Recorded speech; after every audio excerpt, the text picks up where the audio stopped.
ഇയാളെ കള്ളനാക്കാൻ, ഡോക്ടർ ഹാരിസ് ചിറക്കലിനെ കള്ളനാക്കാൻ. അങ്ങനെയാണല്ലോ സത്യം പറയുന്നവരെ മുഴുവൻ കള്ളനാക്കുക. മാത്യു കുഴൽനാടൻ വീണ, മറ്റേ വീണ, ഏത് വീണ? മുഖ്യമന്ത്രിയുടെ മകൾ വീണ. ആ വീണയെ കുറിച്ച് നിയമസഭയിൽ പറഞ്ഞപ്പോഴാണ്, സത്യങ്ങൾ പറഞ്ഞപ്പോഴാണ് കാരണഭൂതം ഈ കുഴൽനാടനെതിരെ അന്വേഷണത്തിന് ഉത്തരവിട്ടത്. പി സി ജോർജ് സത്യം പറഞ്ഞപ്പോൾ പി സി ജോർജിനെ പിടിച്ച് ജയിലിലിട്ടു. ഇവിടെ ആരൊക്കെ സത്യം പറയുകയാണെങ്കിലും സത്യം പറഞ്ഞവരെ മുഴുവൻ വെട്ടി നിരത്തുക, 51 വെട്ടി കൊല്ലുക, അല്ലെങ്കിൽ ഇവർക്കെതിരെ പെണ്ണ് കേസ് കൊടുക്കുക, അതല്ലെങ്കിൽ ഇവരെന്ത് ചെയ്യുക, ഇവർക്കെതിരെ നിയമ നടപടി എടുക്കുക, ഇവിടെ കള്ളന്മാരാക്കുക. ഇങ്ങനെയൊരു ഭരണം നമ്മൾ ആലോചിച്ച് നോക്കണം. ഈ പറയുന്ന ഡോക്ടർ ആദ്യത്തെ ദിവസം വീണ പറഞ്ഞത് ഈ നല്ല ഡോക്ടറാണ്.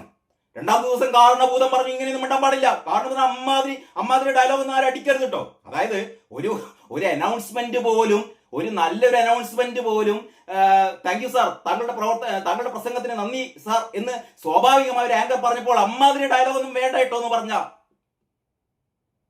ചില കാര്യങ്ങൾ നമുക്ക് വിശേഷിപ്പിക്കാൻ പറ്റില്ല കേട്ടോ. ഇയാളെ എങ്ങനെ വിശേഷിപ്പിക്കേണ്ടത്? കാരണഭൂതം, പരനാറി, നികൃഷ്ടൻ എന്നൊക്കെ ഞാൻ പറയുന്നത് ഈ പറഞ്ഞ ദുർഭൂതം പറഞ്ഞതാണ്. ഈ പറയുന്ന കാരണഭൂതം പറഞ്ഞ വാക്കുകളാണ്. ഞാൻ അതാണ് വീണ്ടും ആവർത്തിക്കുന്നത്. ആരും തെറ്റിദ്ധരിക്കേണ്ട. എന്തിനാണ് പിണറായി വിജയനെ ഈ കാരണഭൂതം എന്ന് വിളിക്കുന്നത്? കാരണഭൂതം എന്ന് വിളിച്ചത് ഇവിടെ തിരുവാതിര പാട്ടിലാണ് കാരണഭൂതം എന്ന് വിശേഷിപ്പിച്ചത്. കാരണഭൂതൻ എന്നായിരുന്നു. ആ കാരണഭൂതൻ എന്നുള്ളത് നമ്മൾ കാരണഭൂതം എന്നാക്കി, രണ്ടും തന്നെ. പിന്നീടാണ് പരനാറി എന്ന് വിളിച്ചത് പ്രേമേന്ദ്രനെ പിണറായി വിജയനെ പരനാറി എന്ന് വിളിക്കാമെങ്കിൽ പിണറായി വിജയനെ നമുക്ക് എത്ര പ്രാവശ്യം പരനാറി എന്ന് വിളിക്കാം?